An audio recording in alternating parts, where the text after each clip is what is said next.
Have you ever heard or someone walk into your shop and say, ah, these people, they look like people who are illiterate or are not graduates? Have you ever heard that? Or do people ever have that perception about what you do? I mean, looking at this, your bongo shoe you gave me. Have you ever heard people or seen that perception or look in the eyes of anybody before? I used to tell my girlfriend that, oh, tell your mother that I'm a mechanic. Say it loud. you used to tell who? I used to tell my girlfriend that, tell your mother that I'm a mechanic. Okay. I say, how? I said, yes, I'm a mechanic. When I was in SS, yes, I used to tell my senior, oh, I want to do mechanical engineering. They say, oh, it will be a fitter. And I said, yes.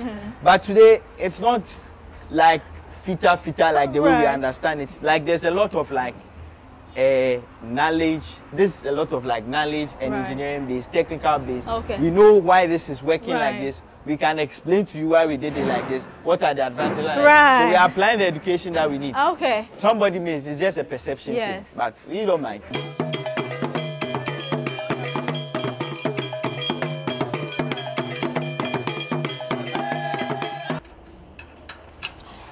There are several reasons why Chinese-made agricultural machineries are so popular in Africa. Some say it is cheaper compared to those manufactured or fabricated here.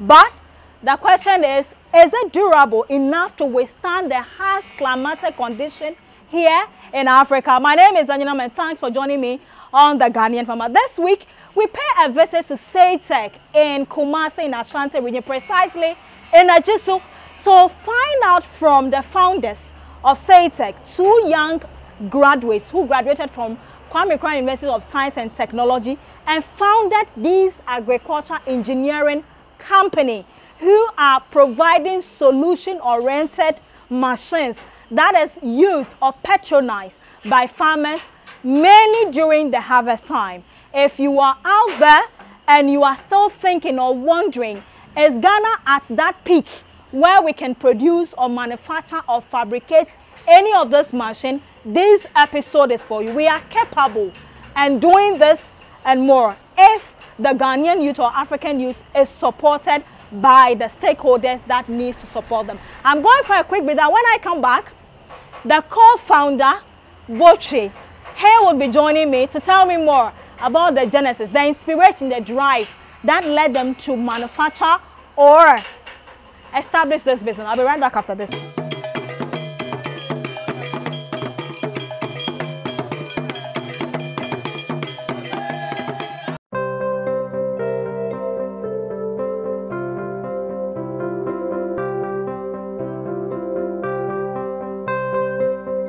The importance of vegetable in our diet cannot be overemphasized. The vegetable we eat provide our bodies with vitamins. Vegetable gardening contributes to food security, poverty alleviation, enhance livelihood, and create employment. The Ghanaian Farmer, in partnership with Bath Organic Farms and Gardening, is organizing a 2-day workshop for anybody and everybody in Ghana who is interested in eating healthy and also making an extra source of income.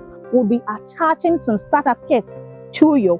But if you want to buy more, why not? Contact us on this number to register. It is limited seat only.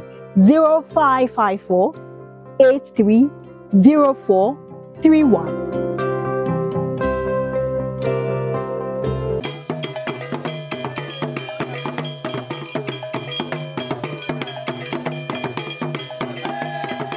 Thanks for staying, and if you just tune in, you're watching the Ghanaian Farmer on Joy Prime Television. My name is Anyonam. When you see me in town, call me Ghana's finest farmer.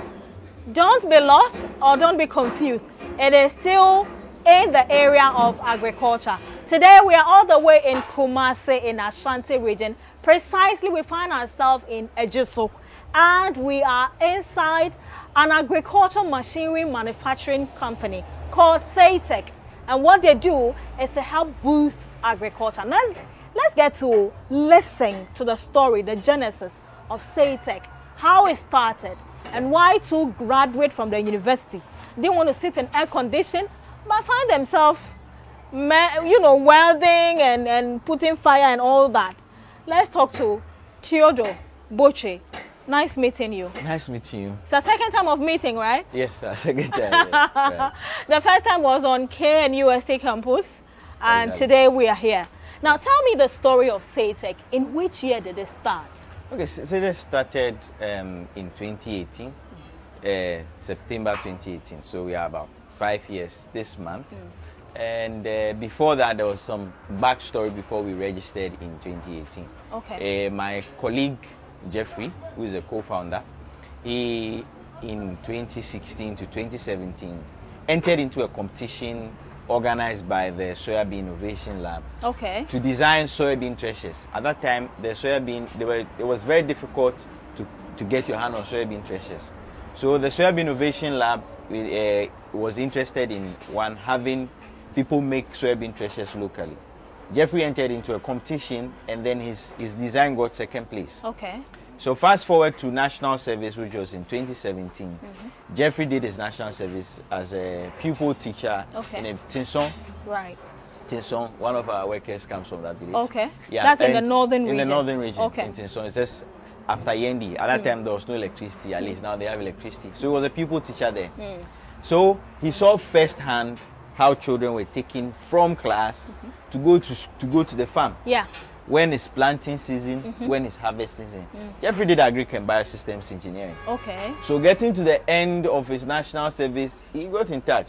Then I was a TA on campus. Okay. I was a teaching assistant. Whilst I was a student. At which university? KNUST. KNUST. KNUST, Okay. I was teaching mechanical engineering department. Right. My background is mechanical Okay. engineering. So in doing my final year, I was doing this venture with some of my colleagues where we produce like engineering drawings. We use computer-aided design to produce engineering drawings for project students. So Jeffrey got in touch with me to first document the thresher he had worked on with Soybean Innovation Lab. By then, we're interested in registering a company. I was like, okay, why don't we build a company that designs equipment? This equipment, let's focus on the Agri area because that's where he's seen a problem. This equipment can go to those areas, then serve these farmers. Okay. What we'll be doing by that is that we are giving children in these areas a much better shot at life if their parents have access to equipment. Exactly, to do the work instead of taking the children to the farm. Yeah. Okay. So everything got, clicked, and I was like, well, yeah, this one has a much more impactful story than just doing design. And we hit the road going. So we finished national service in September. Like 3rd September was when I finished on KNUST. Okay. 18th September, we had registered the company and we started work. Okay. Yeah. All right. So your co-founder, he is Jeffrey. Yeah, Jeffrey. And where is he based? Jeffrey is in the US at the moment. Okay. Yes. So that's where he is. That's and you are here. I'm here. Okay. So from 2018 up until now, what kind of machines do you manufacture or fabricate in SATEC? Okay. So in SATEC, focus has been on post-harvest equipment mainly. Okay. So with that, we have the multi-crop thresher, some you see ongoing there. Right. Then we have our grain cereal dryer. Grain cleaner. It's for cleaning grains. Then we have a dryer. We have a dryer design. We have not built any but yes, we have a dryer design.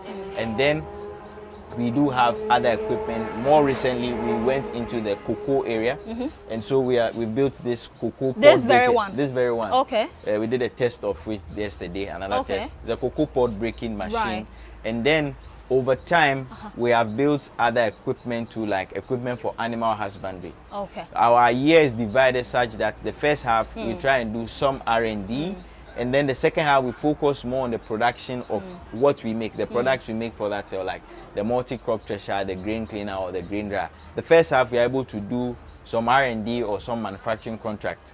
Quite recently, we've been in the share area with a partnership with Ben Design Lab. Okay. It's a non-governmental agency registered in the US, but they operate here in Africa. Okay. And we've made 22 share roosters so far that's already in service in the north. Okay. We have more to make.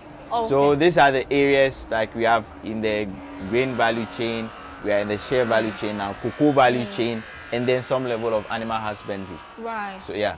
Okay. You do a lot of metal work here. Yes. The metals you use to fabricate these machines you've mentioned, are they all locally assembled? Yeah. So we source all our material locally. We have people who produce some level of steel locally, like B5, produces steel. They have a plant under Flower Road. Yeah. And so we source material, and we use some recycled material to like some scrap metal that we get. But everything we source from Magazine or Accra, Gelaway area. Yeah, so all our material is sourced locally. Right. Yeah. Okay, so let's use this one because it's very close to us. Yeah, the cocoa crusher. Is that cocoa pod breaking cocoa pod break? Hey, today I'm learning terminology. Cocoa pod breaking machine. Yeah. Before you fabricate or manufacture the cocoa pod breaking machine, take me through the systematic process that you go through before we see the whole machine fabricated at the end of the day. Okay, so I mean, much of our work also hinges on a lot of research and development. Okay. Before we did this cocoa machine, this particular one, we spent some time reviewing some research paper on cocoa pod breaking. Okay. Understand what is in existence, what has been done so far, what are some of the parameters. Then we hit the drawing board. We started off this one. This particular unit was an improvement on an existing one that was done by one student we're in partnership with. And so we went into, we use computer-aided design software. Now the benefit of this software is that we are able to, one, design and piece the machine together. Everything that goes into the machine, from the bolts and the nuts, which are the fasteners, to like the sheet metal parts, the structural members, the ties, the hubs, everything, put it together. You're able to do a costing. Then you do the production drawing, which is like the information that the fabricator or the technician will refer to put the machine together. Those in charge of procurement will extract the bill of material.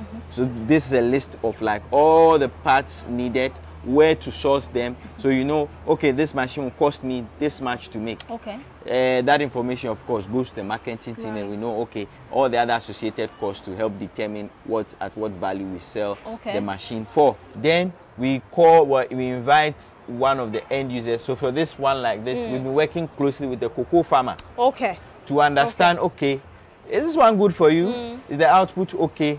What do you like? What can we change? What do you suggest? Once all of that is true, we have a finished production that will progress to like marketing and production. Production in the sense that you have figured out how to make this machine. You have done all like your costing and understand this how much it will cost, you know, this how much you sell. Then you can begin to receive orders and be making the machine. Mass in production. Batches at least. Okay. All right. So in course of your research and development, do you told me you use laptop to do some drawing and then you print it out, so that's what you watch or look on to actually do the real thing, is that correct? Exactly. Okay. In a week or in a month, how many of these machines are you able to produce? It depends. So what we do batch production, and then some level of job production. So I'm describing some things in a engineering language. Don't come and confuse us. Okay, that's because so you have shops that often like they do job productions, like somebody comes, I want you to build this machine for me. Like maybe in magazine you have a lot of those things. With me, so they come, they take your work and they say, okay, I'll do your work in this amount of time. Right. Whilst so the person has that engagement with you. Somebody else can come and bring a different material, different work, or even related to the same thing. And then you make that other one on a different line. So the timing for these two may be different. Maybe you may choose to finish this one before you go to that one. That's more like job production. It's a bit low level, low volume production. Then we have batch production. Batch production. So currently, for this treasures, we are making 5 treasures at the moment. We started somewhere about the middle of the previous month, or about the beginning of the previous month. Started. We are near finishing right now for this 5 treasures. But whilst this is going on, we have another batch of 8 treasures and 3 cleaners that we've already cut parts. They are cutting the sheet metal. Once this one leaves, that one is going to come. So in a matter of, if you say a week, we'll be making a certain stage of 5 machines. So we use a mixture of batch and then job production. So we can make, say, 5 treasures in a month time, Okay. if everything is fine. But if we have other engagements, the timings change a bit. But we Okay. can make 5 of our multi-crop thresher. Okay. It will be similar for the cocoa machine, because this machine is a bit different from this machine. Okay. The parts you need, the machine is a bit different. Okay. So since you go through research and development, to produce, let's say, the coffee dryer machine, for instance, coffee and grader. then coffee grading machine. machine, and then the is it the thresher, Yeah, right? this is a multi-crop thresher. Multi-crop thresher, then the cocoa pod breaking machine.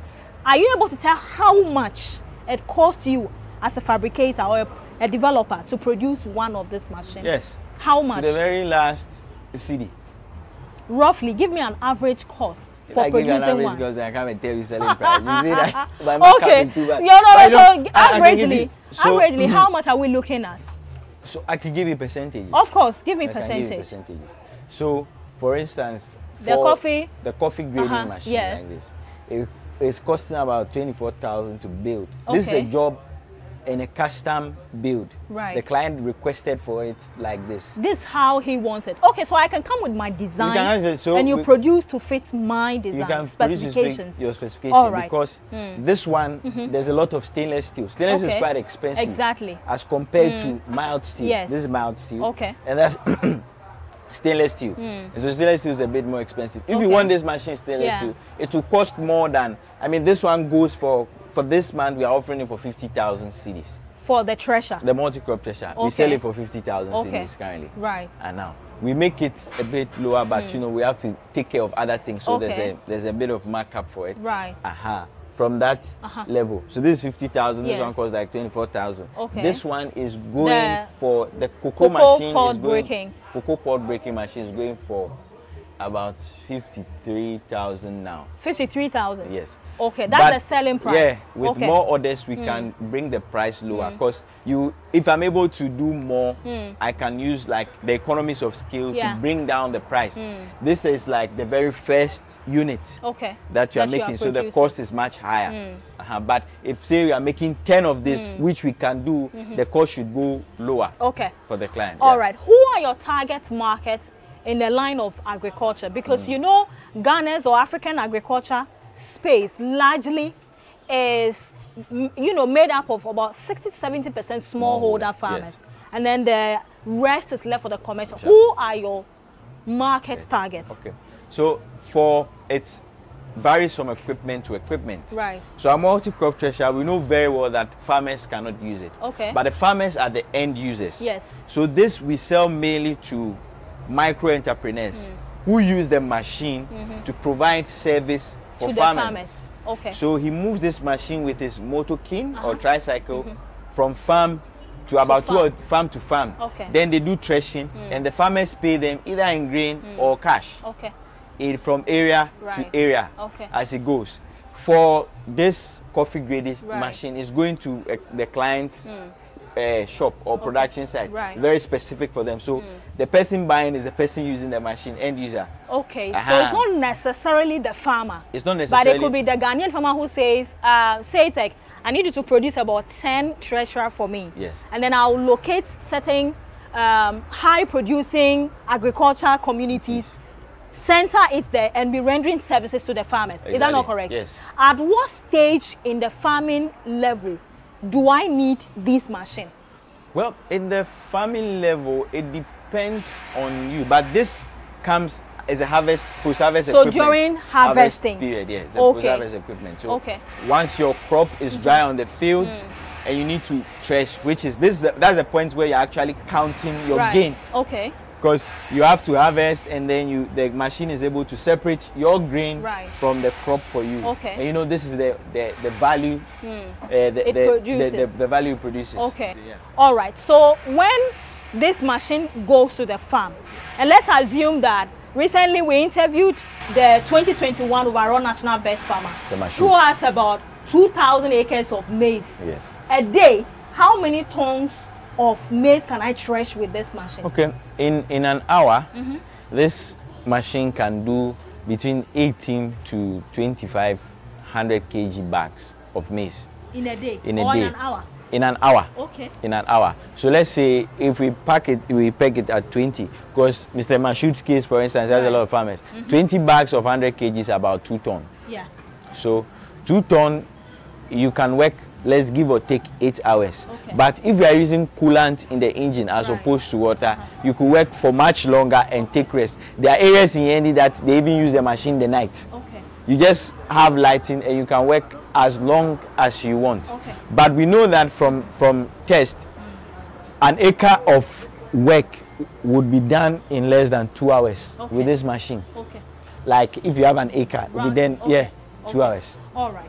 When the machine arrives in the farm, do you train a farmer to be able to operate the machine on his own, or you train some of your staff to go and be there and be working? No, so we train the operators. We understand that usually the farmers, you don't need to burden them with the technical knowledge of having to run this machine. So usually our customers have been primarily people who provide service for these farmers. Okay. And so those are the people that once the machine goes, it comes with a free training. Right. So it's delivered and then we go to the field. Okay.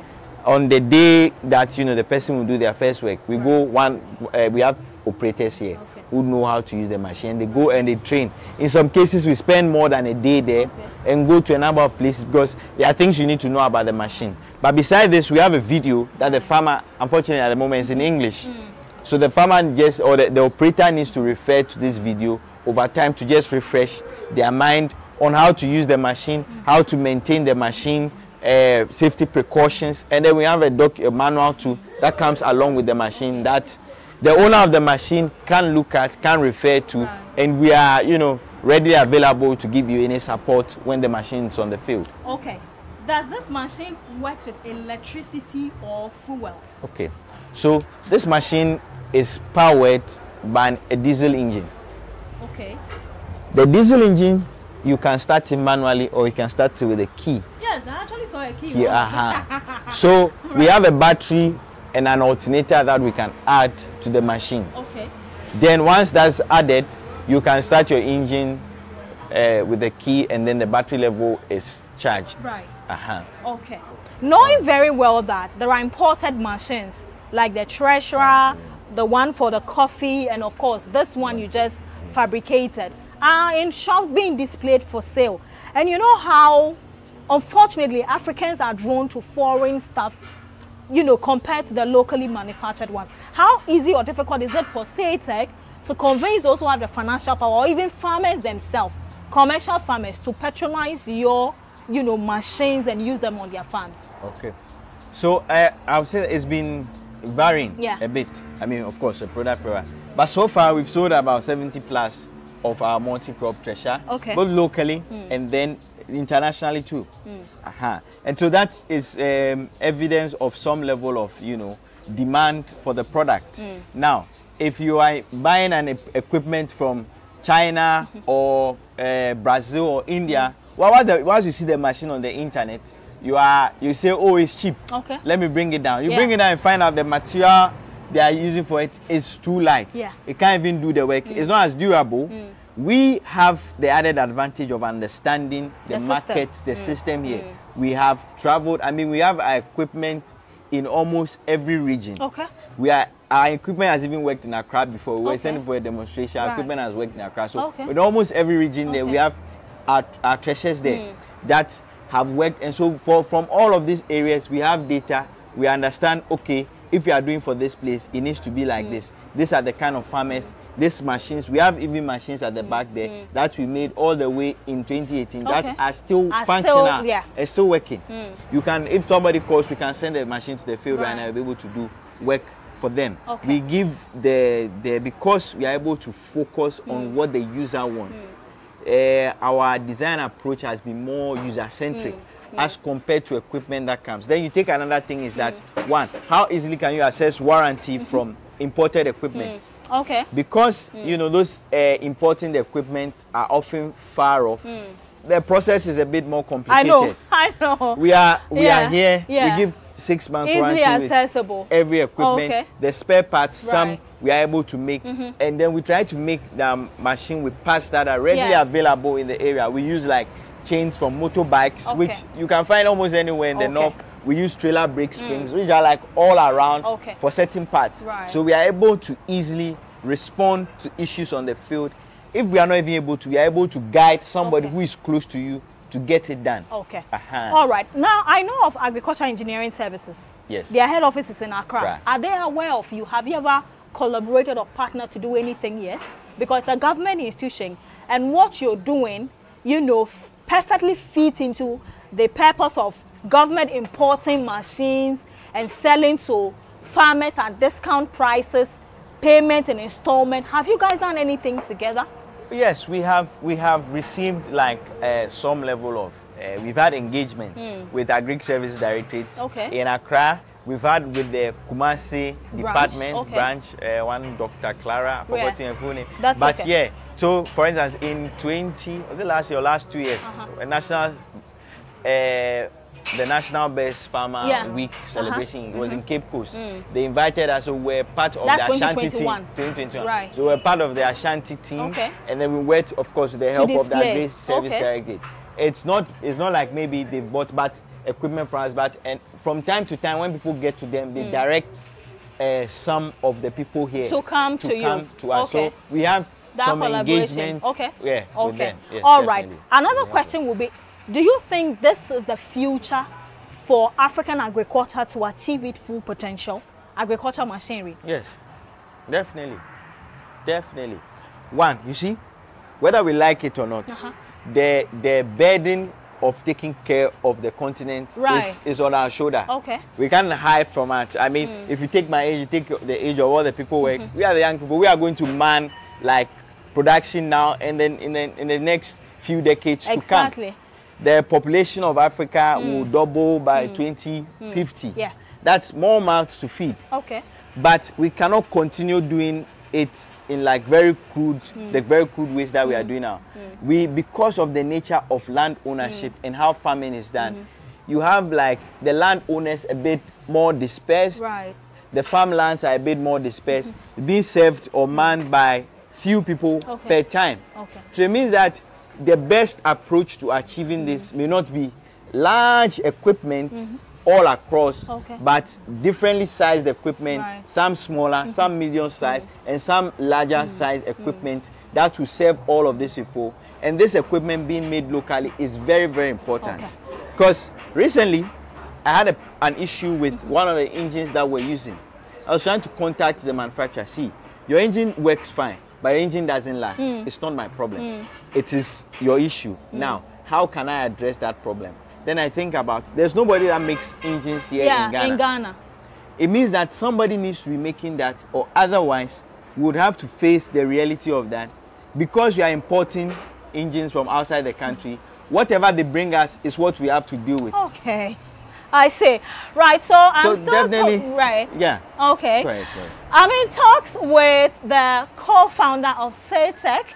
He is Theodore Boche, and he's telling us about the genesis, what inspired them to actually start this company. He and his co-founder Jeffrey, after he was rendering or doing his national service in the northern part of Ghana, and seeing how parents during planting season, children have to go break from school, even though it's not vacation.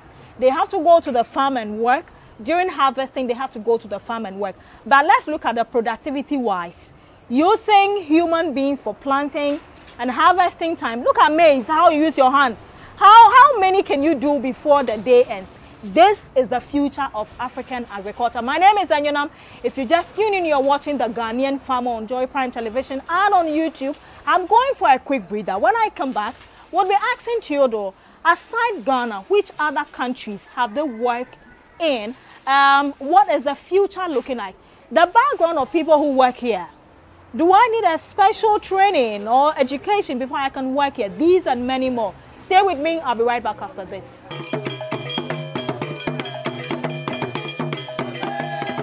Thanks for staying. If you just tune in, you're watching the Ghanaian Farmer. My name is Senyona. Wherever it is you're watching from, this is an inspiring story we are sharing today. Today we are not in the farm, but it is still all about agriculture and the way forward in cutting down costs, but improving productivity. How do we tap the untapped potential in agriculture sector. So Theodore, Yes. Saytech, how many years have it been since you started operating? 5 years. 5 years. Yes. Aside Ghana, which other countries have you worked in or render your service? Okay. So we have rendered our services, and right now I'm counting about 9 African countries. Which country and which country? So we have registered in Kenya. Yes. To start operation in Kenya very soon. But with our partnership with Soybean Innovation Lab, we've gone around 9 Africa, Kenya, we've been to Burundi, we've been to Nigeria, we've been to, I think, Malawi, Zambia, I'm forgetting, but all right. So you've done about 9 African countries and counting. That yes. Okay. That we've rendered some form of service. Okay. In Burkina Faso and Nigeria, we've actually sold equipment to those areas. Do you go to fabricate a whole new machine, or you build here and then you actually transport it there? No, so it's been both ways. Okay. It's in both ways. In areas with Soybean Innovation Lab and their fabricator trainings, we've gone there to build equipment there.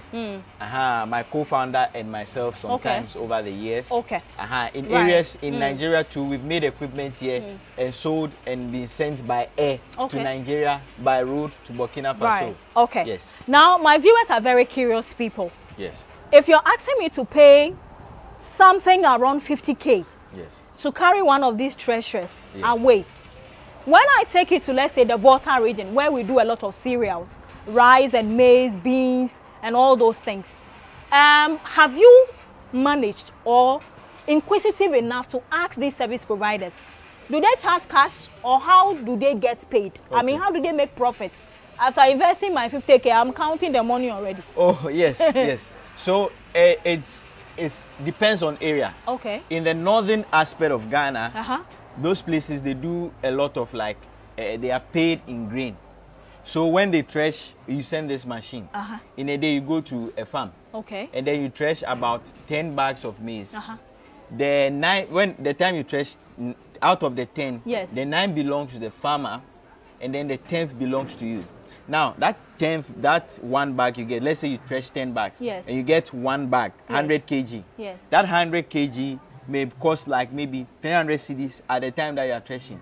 If you store it for like 2-3 months, it can go as high as 500 cedis. Now, each machine averagely serves about 100 farmers in a season. 100 farmers? 100 farmers in a season. A season means about 3 months, yeah? About 3 months. 3-4 months. Usually it's like 2 months for the harvest. 2 months, okay. It goes a bit into. That is just maize. Right. Now, so if you're in the north and you're doing maize and soya, you could serve about 100 farmers at least in one season. When you do that, let's say for each farmer, you are getting even 2 bags. 2 bags. That means that you are threshing about 20 bags for one farmer. That's work you can get in, let's say, averagely 3 acres. Okay. But every farmer averagely may be doing between 3 to 5 acres if, like, you know, you're a bit big. So even if you are doing 2 bags, that's like 200 bags from 100 farmers in a season. Is that value for money? Because you are asking me to go and buy diesel and put into this engine. And you are telling me that I shouldn't accept hard cash. I should take maize. Let me explain. The thing, it's area. It's like the market it's area trend by area. In a farm place like this, you thresh beans. Like last 2 years, they were taking like 20 cedis for threshing 1 bag of beans. Okay. For you, if you have beans. Yes. In Ejura, the price is different. I think it's 20 cedis or so. Right. Also in Ejura. Maize too is different. Maize is about 15 cedis. Okay, so it depends on the region.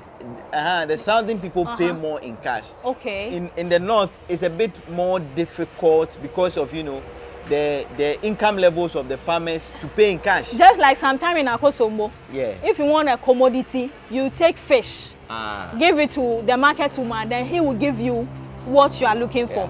Then another day they will go and sell the fish and take cash. Yes. Okay, well, if that's so it depends area to area. Area to area. But the grain banking one is more profitable. Okay. Yeah, because you have a number of aggregators. Right. They don't farm. They buy a treasure. At the end of the season, I bet you they make more money than any farmer that they have done service for. All right. Now, the treasure. Yes.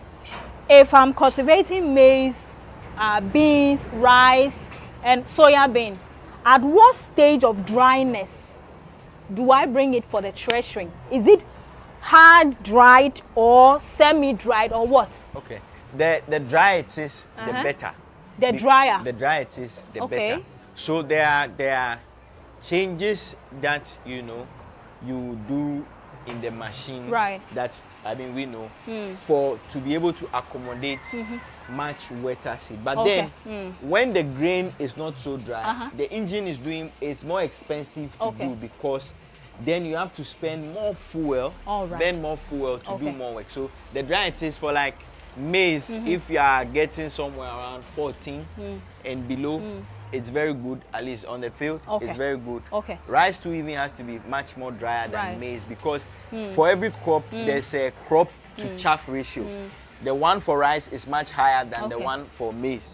And then soya bean is even much more higher. So when the crop to maize ratio is high, the crop to grain ratio is high, then you want the crop to be a bit drier than.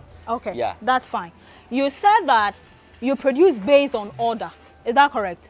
Mostly. Mostly? Yes. So are you able to tell me averagely how much sales you make every month? So it's as for the treasure, it's a bit seasonal. So our revenue streams are across design, like where we provide design services, where we manufacture and sell equipment, and other maintenance services that we do. So our sales happen for like equipment the second half of the year. So we are producing and all of that. This month, this year so far, for the first half, so far we've done 22 share roasters. We've completed 3 treasures already. We are making 5 now.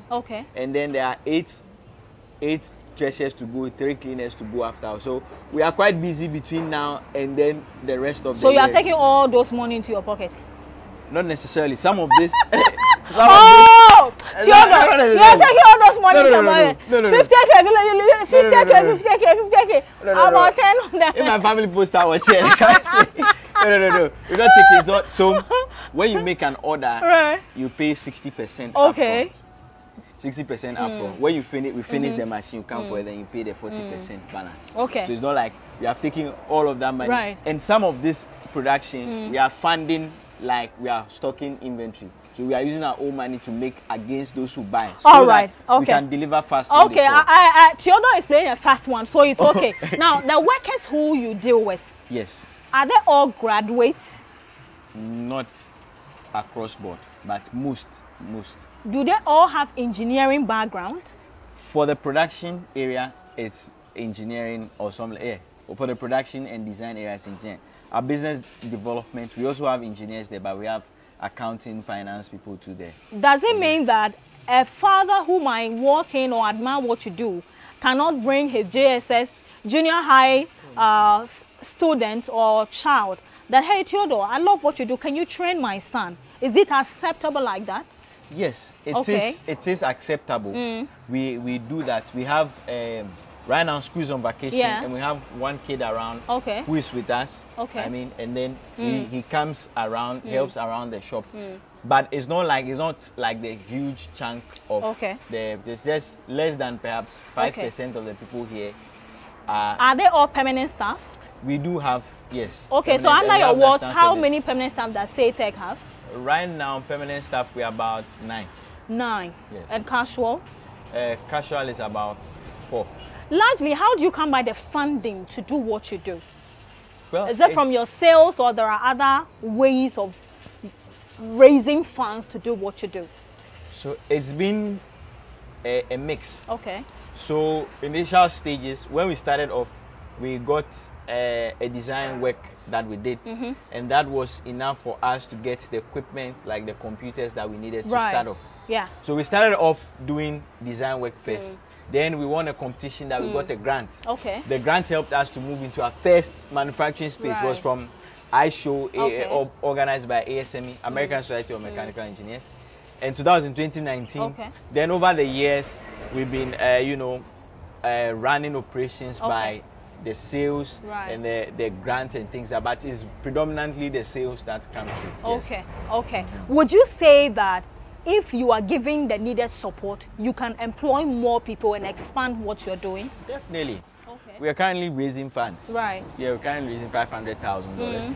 we've made close $500,000. Yes. Okay. And then is it partnership or equity or what? So what kind of funding are you looking it's for? It's an equity and debt mixture. Okay. Yeah, it's an equity and debt mixture. We have about so far, or we've raised about 20% of that amount so far. A little more than 20% of that amount so far, and that's like a convertible note. Okay. So what are the risks associated? My time is running out. So what are the risks associated with the work you do?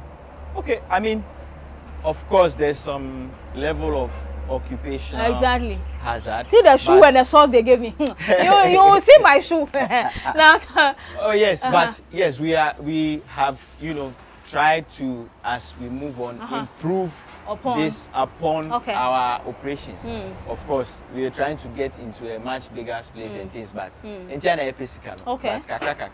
definitely you do have, some not much risk in transportation when we are delivering equipment, and because the machines are on the field, we have to do a number of travel in and out here and there, and so that also comes with some level of risk. Okay, okay. Are you able to tell me a quick one? Are you able to tell me the lifespan of this machine and maintenance? How often do I do my maintenance? Quick. Okay. So your maintenance, you usually would do for the engine about, let's say, about 100 hours of running, which is like maybe a season's work. You will do like your general maintenance, you change your oil and you change your fuel filter and all of that for this engine. This machine itself, we have rated it to last way more than 5 years. We have some machines at the back that we made in 2019 that are still fine and going. The parts that will give you maybe more issue that may change over the years, maybe the engine. The bearings and those things are rated to last long enough. We can do servicing and change that. There are African diasporans. In fact, there are Ghanaians, rich Ghanaians, who are living abroad, who have developed interest and passion to come into the agriculture. But a lot of the times, Ghanaian farmer, I'm coming to do large-scale farming. I want to buy some machines and come down to Ghana. Which machines will you recommend? Do you ask them? Are you assuring them that coming to SATEC, you can produce what they want to do their work?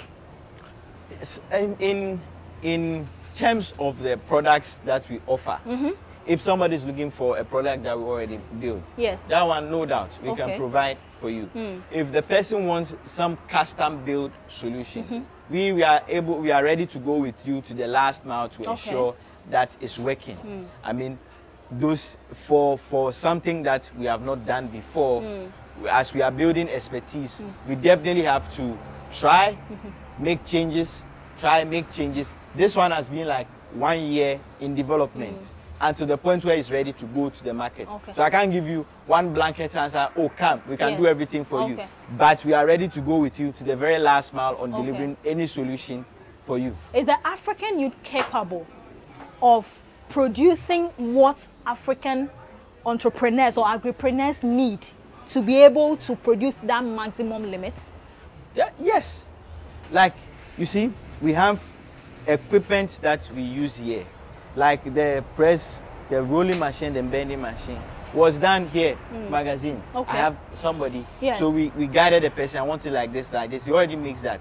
Our CNC plasma cutter, we made it locally. That's a machine that before now you assume that it's only imported, but we made it locally. So we are very capable to solve like the problems that we face. Sometimes people don't believe it, but yes, we are. Have you ever heard or someone walk into your shop and say, these people, they look like people who are illiterate or are not graduates? Have you ever heard that? Or do people ever have that perception about what you do? I mean, looking at this, your Abongo shoe you gave me. Have you ever heard people or seen that perception or look in the eyes of anybody before? Well, you see, and so I used to tell my girlfriend that, tell your mother that I'm a mechanic. Say it loud. you used to tell her? I used to tell my girlfriend that, tell your mother that I'm a mechanic. Okay. I said, how? I said, yes, I'm a mechanic. When I was in SS, I used to tell my senior, I want to do mechanical engineering. They say, it will be a fitter. And I said, yes. But today, it's not like fitter like the way we understand it. Like, there's a lot of like knowledge. This is a lot of like knowledge and engineering based, technical based. We know why this is working like this. we can explain to you why we did it like this. What are the advantages? Right. So we are applying the education that we need. Okay. Somebody means it's just a perception thing, but we don't mind. All right. Thank you very much, Theodore. Thank you. I really appreciate your time with me. If you give me more hours, if not for that man behind the camera, I would have talked over and over again. But you see, that's it. He says, tell your mom that I am a mechanic. And I'm sure the mother will be like, mechanic? What are you bringing mechanic to do here? But when we say mechanic, understand the concept well. It is a mechanic, a graduate mechanic, and not just an ordinary mechanic. Not a mechanic who cannot read and write. Not a mechanic who cannot do research and designing and development. This is a multi-million business. You were saying, my name is Anyanam, and this is the Ghanaian farmer.